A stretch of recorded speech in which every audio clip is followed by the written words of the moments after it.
Hello, good morning, good afternoon to everyone, and welcome to Expana's first meat market expectation for the second half of 2024. My name is Sandra Schulz, and together with my colleagues, I will host this webinar today. To start with, I'd like to have a quick look at our agenda. We're going to have an introduction to Expana, who we are, what we do, for everyone who doesn't know who we are or isn't aware. Then we're going to have a bit of a deeper look into the speakers who are joining me today here.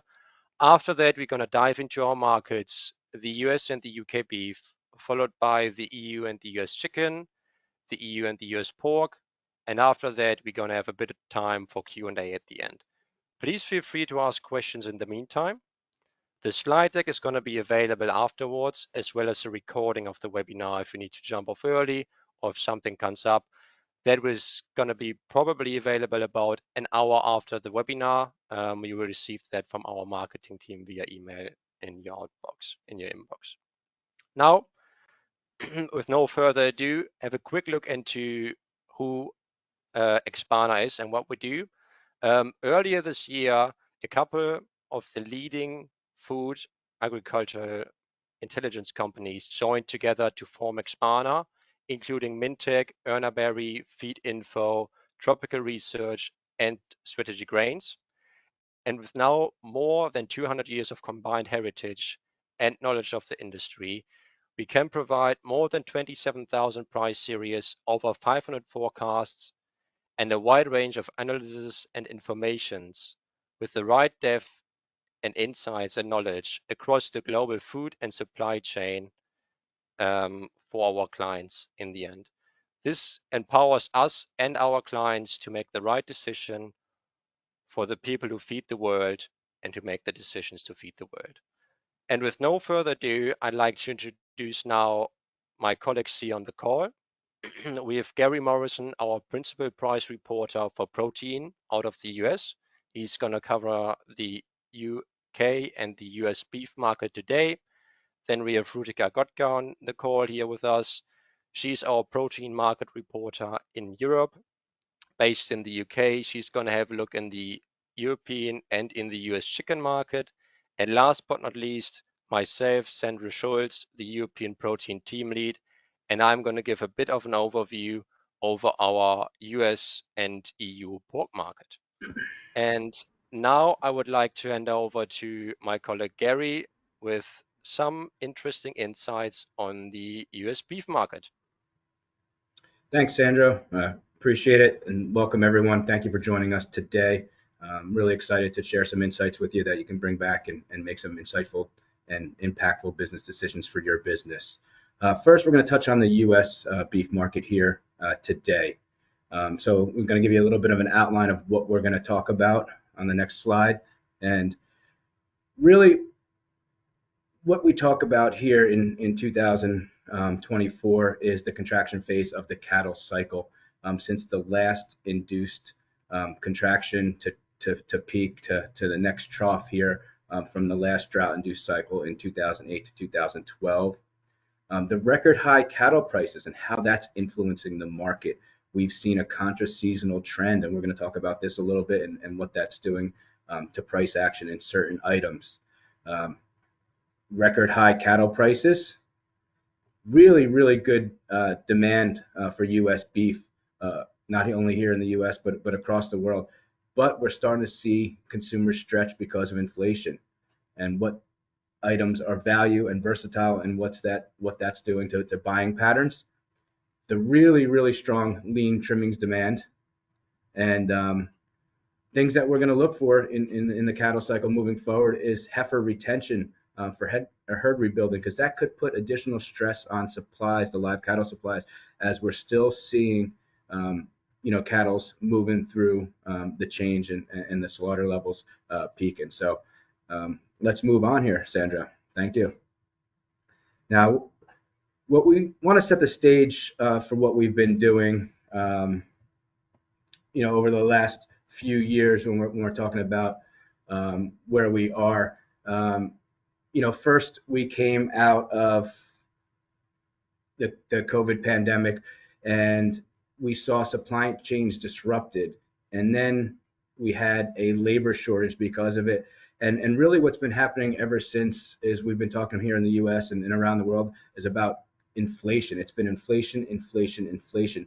We've had the last 3 years of really peak inflation where we've gone into double digits here in the US, and that's influenced prices. And while that's certainly coming down, with the Fed, talking about inflation rates, roughly 2.5, 3% in some of the last readings, it is still elevated and it's impacting food prices. That cumulative effect has really been impacting, and we're going to go into, what that means for now and into the future.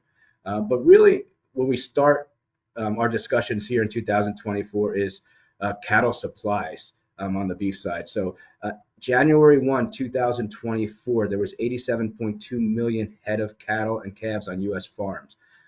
That was 2% lower than last year and the lowest since 1951. And you can see in that chart right there, back one, that where they're really, at that, getting to that cycle low again, and that trough is indicated, and there's been forecast that 2025 into 2026 might be the low. That same report on January 1 saw 28.2 million beef cows, 2% lower year on year, and the smallest beef herd since 1951. So that's certainly going to impact pricing, and we're going to get into that in a little bit. Heifers kept as replacement at 4.86 million, again 1% below last year, and we're starting to see the contraction to slow. Again, that signals that we're coming to that bottom. And then, really what we've really been looking at recently is the cattle on feed reports. Those are, some pretty good indications of supplies in the future. If you would have looked at it towards the end of 2023, and the beginning of 2024, you would certainly see signals that there was enough animals in feedlots to meet 6 to 8 months of demand. The most recent report in July saw on-feed numbers at 101% of last year, so slightly above last year, again signaling that we have enough in feedlots to meet the demand. But if you really look at that placed on feed number in June, 93% of last year, so 7% below of June of 2023. So that is signaling that that we, are starting to place less on feed, and there might be a supply gap in the future. And then that marketed number, 91%, is the second lowest June on record. So again, that points and signals that the future of the industry could see some more contraction while it's slowing. And what we're looking for here, when we looked at data points, is right now there's little heifer retention happening. And when that starts to increase, that means that they're holding back the mama cows for herd expansion, and that can put further pressure on supplies. So what does this do when we have cattle inventory this low? On the next slide, we can see how it drives pricing, and it's really works with supply. So we'll look at supply first, and then how it does pricing. But slaughter in the first half of 2024 is down 5% year on year, and it's averaging about 599,000 head per week versus the 630,000 head per week last year. Really what's driving that? Some of the things that are driving that is the cattle supply that we just talked about.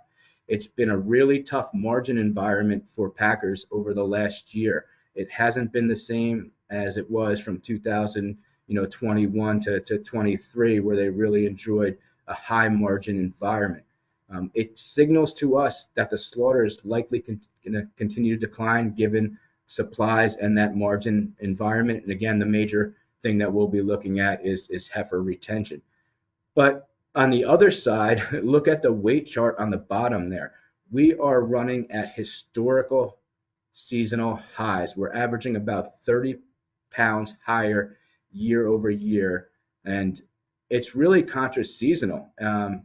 The cost of gain, meaning corn prices have eased, giving these feedlot operators the opportunity to keep cattle on feed a little bit longer, and feeding conditions have been real favorable as well. So they can keep them on a little bit longer. They're incentivized by weight, and we can see how that really is an economic incentive on the next slide when we talk about, cattle pricing and those record live prices that we've seen. If we look at cattle pricing, they have appreciated, quite a bit. And this is, the production slide that we can talk about. But, that really, with the slaughter down and weights up, production's only down 1.6%. So that gives it a little bit of a reprieve. And that's really being driven by the non-fed uh, production. That's down double digits. And we're going to talk about that in a little bit when we talk about, some of the drivers in pricing for some of these items. 2024 is forecast to be down only 3%. And again, that's a little bit smaller than the original forecast in the beginning of the year, and that's due to the elevated weights.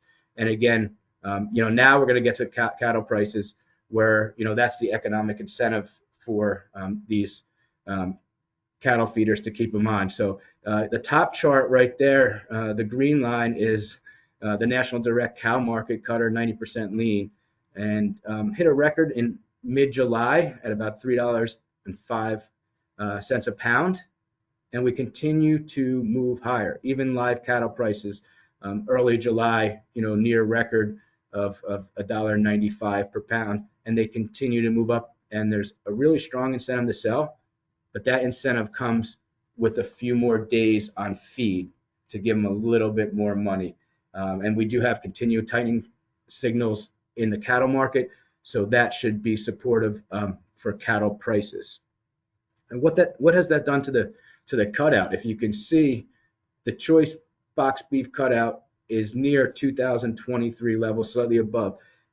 Its first half of the year average is 1.7% above year over year. So beef demand is signal that beef prices are still pretty good in light of the inflationary environment that we've seen here in the US and globally. Next slide, please. So if we dig down, into some of the items and what's driving that cutout, I first want to look at 90% lean beef trimmings. This has been the main driver and the story in the beef market for much of the year. Prices have rallied 45% since the start of 2024. Each week, the price continues to pierce record levels. And again, that's being driven by a few things, right? We talked about slaughter being down a little bit year over year, but the main non-fed slaughter here for lean trimmings is down double digits. So supply is tight, and supportive ground beef demand is also helping drive the price action. Now, if we look at some of these other items here in the US, that comes on the next slide, what we're really going to see is that the expensive cuts are starting to feel some pressure. So those middle meats, those are the items that are typically used for grilling. And here we're highlighting the ribeye and the tenderloin. You can see that these prices are starting to get pushback. They performed rather well over the last year, but here as inflation is starting to take a toll, consumers are starting to be stretched thin, and they're going to make more decisions with their wallets. They're pushing back a little bit against these more expensive cuts. There's still decent demand. We saw that for some of the early summer grilling holidays, but now we're starting to see value over some of the other cuts.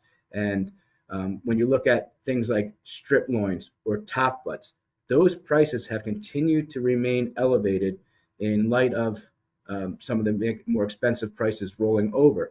So that indicates that consumers still want U.S. beef, but they want it at a value, and they're willing to trade down within the category to get, some of their needs met.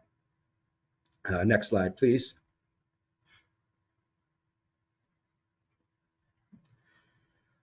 So we're going to go back to some of these end cuts now as well, because really it's highlighting and supporting the fact that lean trimmings are the star of the show in 2024.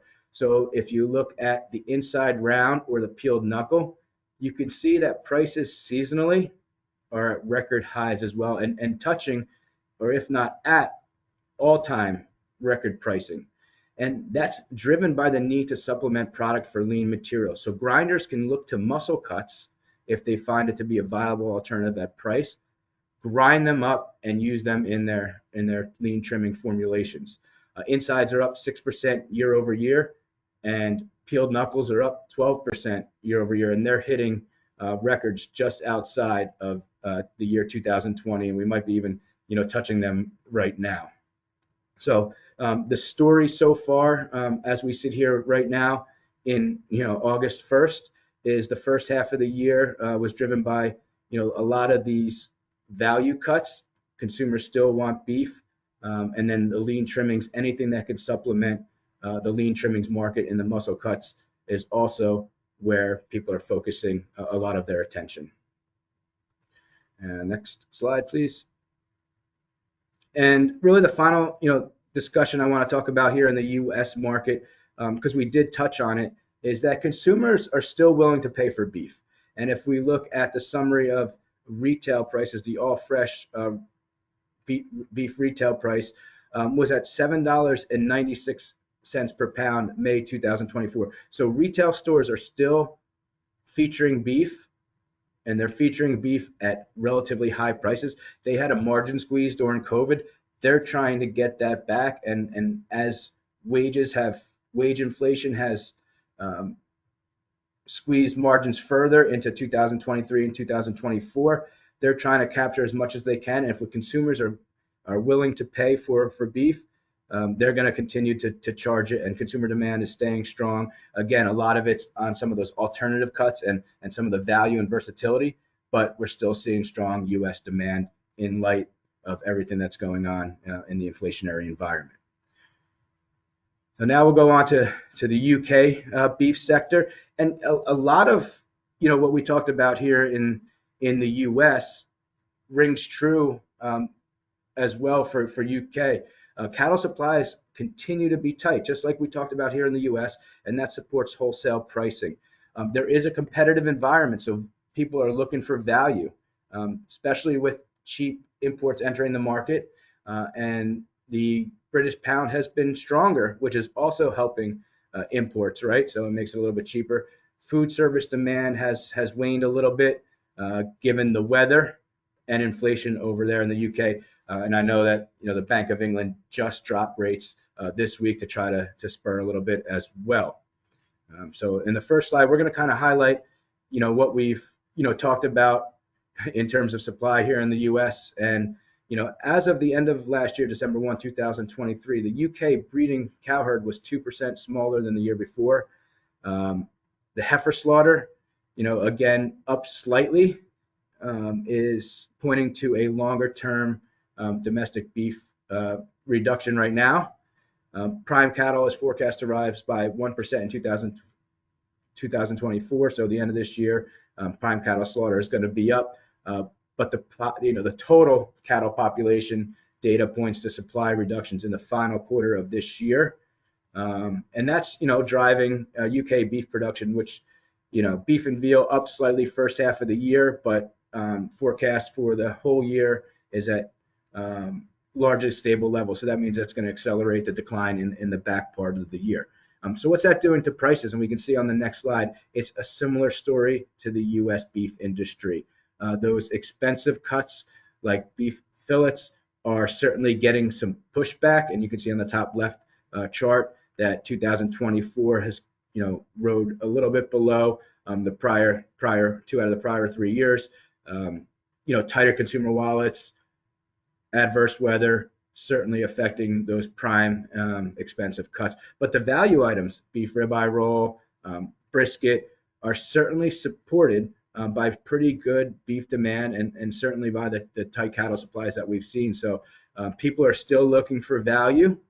And if you look at, that last bullet point, didn't have the chart, but the beef rump is up 19.2% month on month for July, again signaling that the value items are something that consumers are searching for. They're willing to pay for beef. They just might be making a different decision and trading to an item that might be a lower price in the complex. Well, that's really it for the beef market. And I thank you for joining us. And I'm going to pass it along to Rudica to talk about the chicken market. Thank you, Gary. So moving on to the global chicken market, here I would be focusing mainly on the EU and the US chicken market. So when you look into the graph, you can clearly see how fast the chicken segment to be growing in 2024. So with the declines expected in pork and beef markets, poultry is expected to be the fastest growing protein in the global animal protein industry in 2024. And the increases are mainly driven by Brazil, US, Egypt, Mexico, Argentina, which are going to offset the declines in the Chinese market. Although corn and soybean prices remain relatively high, lower expected feed prices in 2024 will bolster the production in many countries. Moving on to the consumption, rebound in global consumption, specifically from Southeast Asia, Latin America, and Middle East, is expected to keep the consumption high in 2024. Also, according to the market sources, as consumer spending power is expected to gradually recover compared to that in 2023, demand for higher value products in the chicken segment could be high. Uh, Moving on to the trade, high exports, specifically from Brazil and Thailand, are expected in 2024.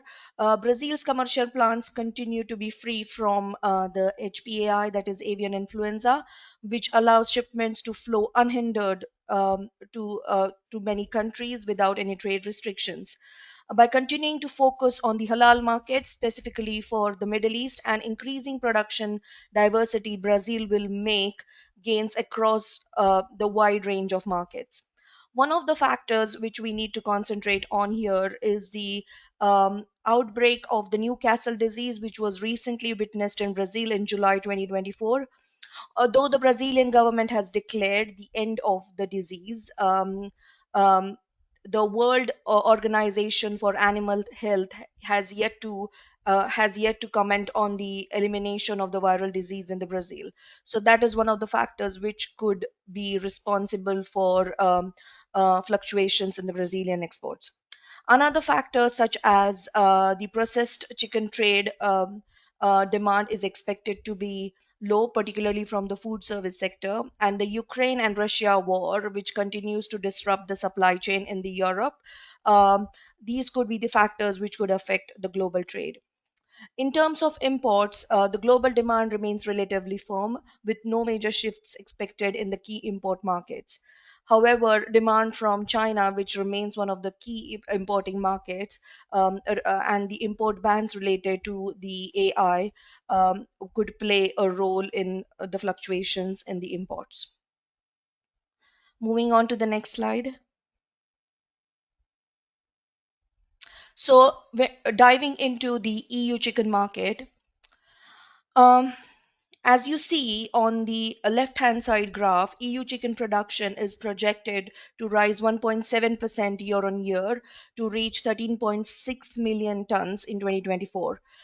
Despite year on year higher broiler prices in 2023, demand for chicken stays firm in 2024 compared to the other sources of animal protein. This could push EU poultry production upwards in 2024. Also, looking into the short term indicators, such as the hatchery indicators, they point towards an increase in the boiler meat supplies in some markets during the summer months, keeping the supplies consistent in the EU market.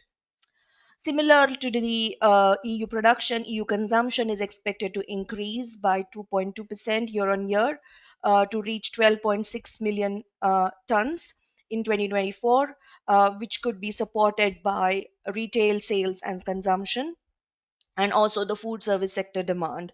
The sporting events such as Olympic Games in France have also been supporting the chicken demand during July 2024. Also, according to the market participant, tourism in summer months in the EU could keep the demand strong, particularly from the food service sector. Uh, Looking into the right-hand side pie diagram, EU exports are forecast to decline 1% year on year in 2024, although UK remains the largest market for EU chicken meat. EU exports continue to be impacted by AI related import bans imposed by the trading partners such as Kuwait, China, South Africa, and the UAE. Philippines has recently decided to go for a regionalization strategy and has been importing chicken from some of the market sources, some of the European countries such as Poland, Germany, Netherlands, um, and sorry. From some of the from some of the countries such as Poland, Germany, and Netherlands, and some of the countries are still banned. Looking on the right side pie chart, imports from Brazil, Thailand, and Ukraine account for almost 82% of the EU total poultry imports. The European food service sector accounts for the largest share in the imported chicken market. So when you look into the EU chicken imports, EU chicken imports are expected to increase by 3% year on year. The EU imports of high value poultry products, including breast meat and poultry preparations, mainly from Brazil, Thailand, and Ukraine, could remain elevated. Uh, as I mentioned before, in July 2024, Brazilian poultry was impacted by Newcastle disease, which led to the culling of 7,000 birds. Um, this could play an important role. How much volumes could Brazil still export to the EU market, as there could be extra audits and checks done by the EU importers on the EU borders. Yeah, moving on to the next slide, looking into how the prices have been moving in the recent months. So when you see on the Expana price graph, the EU chicken prices have moved 1.3% upwards month on month in July, representing that is reflecting the demand in the elevated demand in the EU market. Demand for certain cuts such as wings, legs, thighs remain elevated during the month. Also, another factor which has been contributed for the increase in demand is the high prices of beef, lamb, and pork. So consumers have been switching to the cheaper source of animal protein. Um, According to the market sources, the chicken buyers have also been trying to enter longer term contracts with the sellers and the processors, which indicates that the prices could remain firm for the rest of the year. However, poultry indicators such as the eggs in incubation show that the supplies are expected to be steady for the next few months. Next slide. So giving a brief overview of the key EU key EU poultry markets, which is Poland. Right now in Poland, we see the prices remain quite high, which is supported by high demand and elevated exports to Asia. So AI-related bans on the Polish market have been removed at the start of the year. Also, the summer demand, as I mentioned before, there have been issues with supplies like live bird supplies in Poland, and there have been various welfare restrictions on the growth of the poultry birds. So that is another factor to keep an eye on in the Polish market. Um, uh, Also, low supplies or more supplies of fresh produce as compared to the frozen, as processors are trying to control the cost of their final of the final produce. In the French market, the feed prices have been subsiding and the prices remain low at the moment. Also, cheaper imports, especially from Brazil and Ukraine, have been entering the market, which has kept the prices low. Um, we another factor which could lead to an increase in the prices, as reported by the market participants, is the seasonal demand because of the French Olympics and exports to China. Moving on to the UK side, low stocks in the domestic market remain persistent. There is high seasonal demand because of the barbecue season, and there is a ripple effect of the high European prices seen in the market. Um, Lower broiler chick placements in April and May indicate low supplies over the market, and elevated import cost, extra veterinary checks at the borders, especially from the EU, play an important role to keep prices higher in the UK market. Moving on to the next slide. In the So diving into the US chicken market now.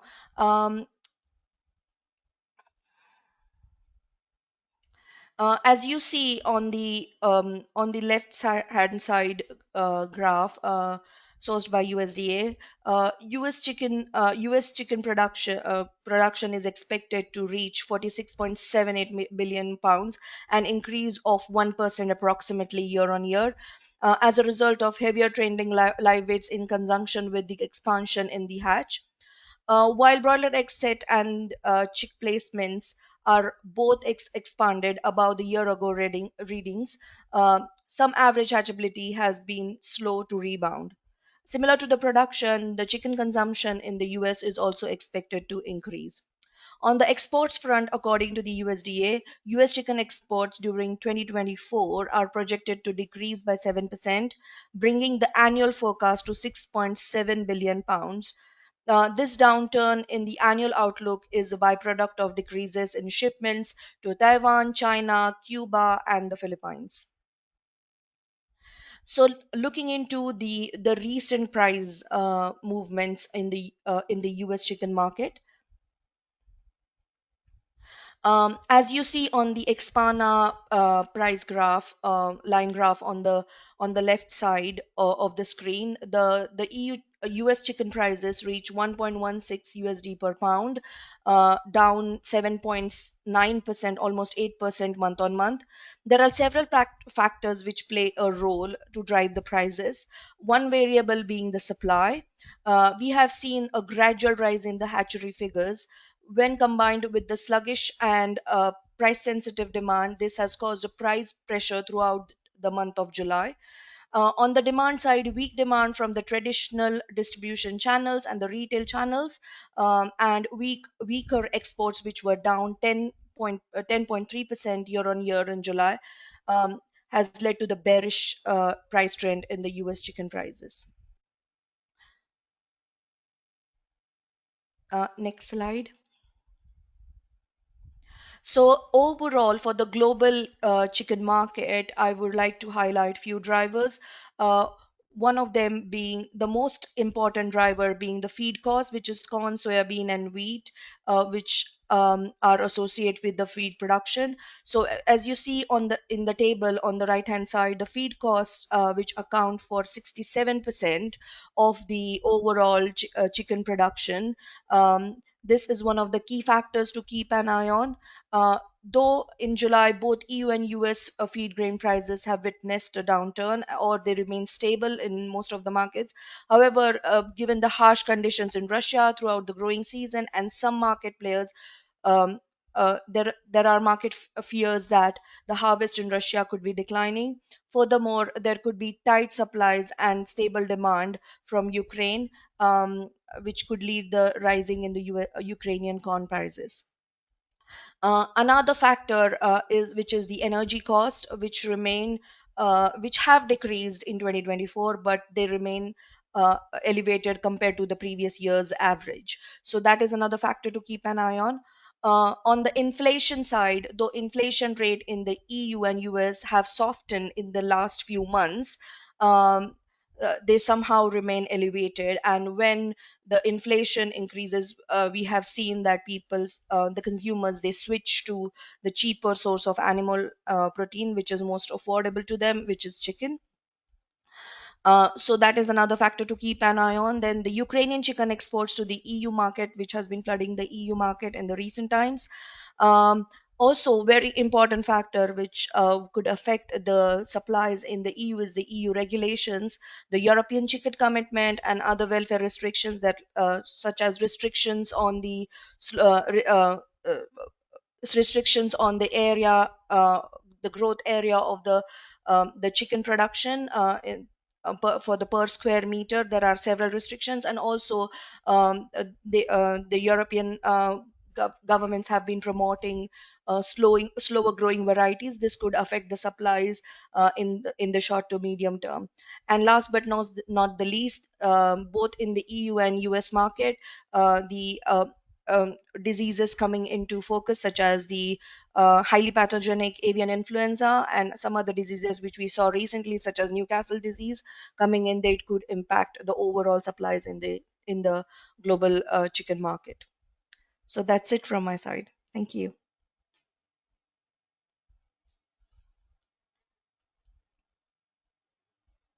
Yes, thank you, Rutika. I now should be visible again. Very interesting insights we've already heard for beef and chicken. And to round all of this up, I want to give now a dive again into the pork market. Again, any questions you already might have, please feel free to put in our questions area, and we're happy to have a look at those later again to divert a big back. Now, the global pork market. Originally, the USDA forecast showed a slight decline for 2024, similar to kind of the sentiment we've heard throughout the industry. However, the latest revision, just been done in July, now indicates a marginal increase of about 0.1% compared to the year 2023. So in general, the pork production, the global pork production is expected to remain relatively steady throughout the year. And we do see a bit of a change where the pork meat is coming from, while we see a bit of lower production in some regions of the world. China, for example, is still increasing their production, or is increasing their production again. And this has also been the latest driver behind the revision seen by the USDA. As the domestic Chinese production is now expected to increase by about 800,000 metric tons on the year, to 56.8 million metric tons in 2024. This continues to make China the biggest producer of the world, and also with the kind of growing discrepancy between the others. In general, for the global pork market, we're not only looking at the global production, but we also want to look at the trades and how trade flows are. For pork, it's important to know that in general, we have net exporting regions or countries like the USDA and the European Union, countries and regions that produce more pork than they domestically consume. And we've got regions like China, even though they're the biggest importers and biggest producers, they still need to import. Other regions or samples for kind of importing regions would be Japan, South Korea, also to some extent Mexico. So if we look at the forecast for 24, we expect it to still see an increase in the global trade. Exports are expected to increase by about 3.2% compared to the year prior. This has been primarily driven by strong imports from Mexico and South Korea, but we're also seeing increasing imports demands from Thailand and Japan and other Southeast Asian regions. Some of the key growers for exports are the US and Canada, while the European Union starts to see slightly decreasing exports, or is expected to slightly see decreasing exports. It's also forecasted that in 2024, the US is going to overtake the European Union again as the largest exporter on the global pork market. Now, as highlighted before, China is a key player also on the importing side. However, the Chinese imports have decreased continuously since 2022, up until about last year. This year, we're actually expecting to see a slight uplift in imports. However, that is marginally. And if we look at the global share of how important imports for pork have been to China, back in 2020, pork imports accounted for 13% of the domestic consumption in China. The forecast for 2024 is that the imports only account for 2.6% of the domestic consumption. So we can really see that one of the most important importing markets is now starting to fade away. And this has a major impact on the global scale, but has particularly impacted the EU as they have been historically strong trade partners for the Chinese market. So we can really see a decrease here on the export sides for the EU. It's expected that this is offset to an extent by stronger imports by Japan and South Korea, but we still need to see how this is going to develop throughout the year. Now, moving a bit into the European situation, the pork production in general has increased by 3.7% during the time January to April compared to the same period last year. This came to a bit of a surprise to the market participants as we've seen a quite steady decline in production since 2019, 2020 throughout the EU, but we have starting to see again more slaughters coming in and also slightly higher slaughter rates supporting the increase in the output. Exports, however, continue to decrease as highlighted before. China has been a key market for Europe and exports to China continue to be weak. Throughout the January to May period this year, we about 3.1% down compared to the same period last year. And this has been driven by the decrease in imports from China, but also uncompetitive price levels from the European side. If we compare EU to US pork, the US pork remains more competitive in some of the key cuts, as we're going to see later as well. Price-wise, the EU carcass price, we can see on the left, our Expana benchmark price has increased 32% since the beginning of the year, primarily supported by tight live pig supply. And this may sound a bit contradictory as we've seen an increase in production. Nevertheless, even though the production has increased so far, driven by the heavier weights, we continue to see a lack of pigs coming into the slaughterhouses. So there's still capacity open to slaughter the animals, to slaughter the pigs, and this is supporting a bit the increase on that side. Buying interest, consumer demand has been relatively stable throughout the year, supporting the price increase, but we've not seen the increase, particularly moving into the summer, what we would usually see in terms of seasonal demand for the barbecue season.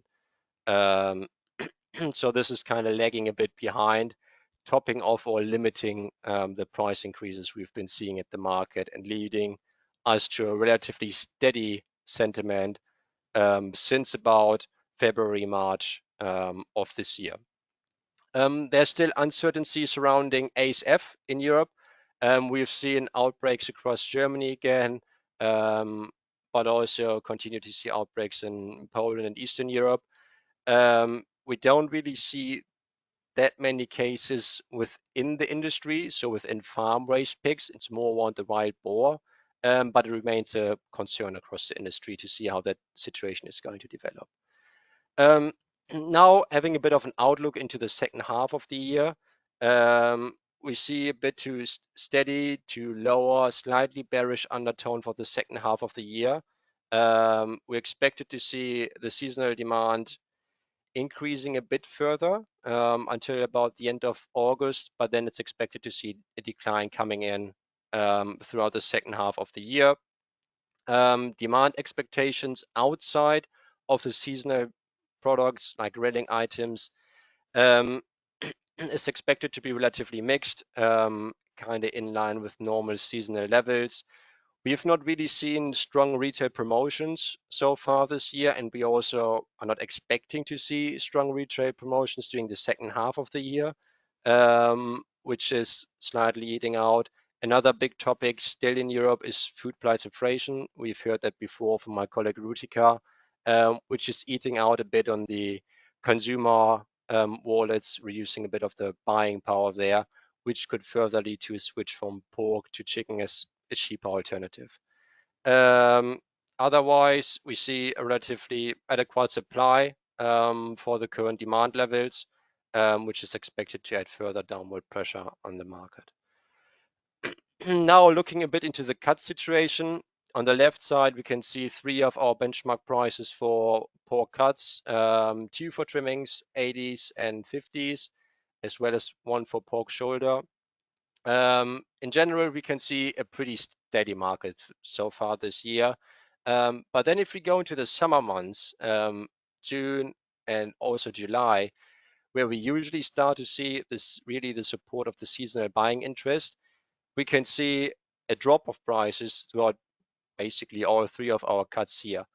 And this has been primarily driven by weak seasonal demand. We've not really seen this grilling item buying interest coming in. We don't really have seen any retail promotions for grilling items, and that has reduced the demand and also the buying for those products, while the supply has remained relatively steady.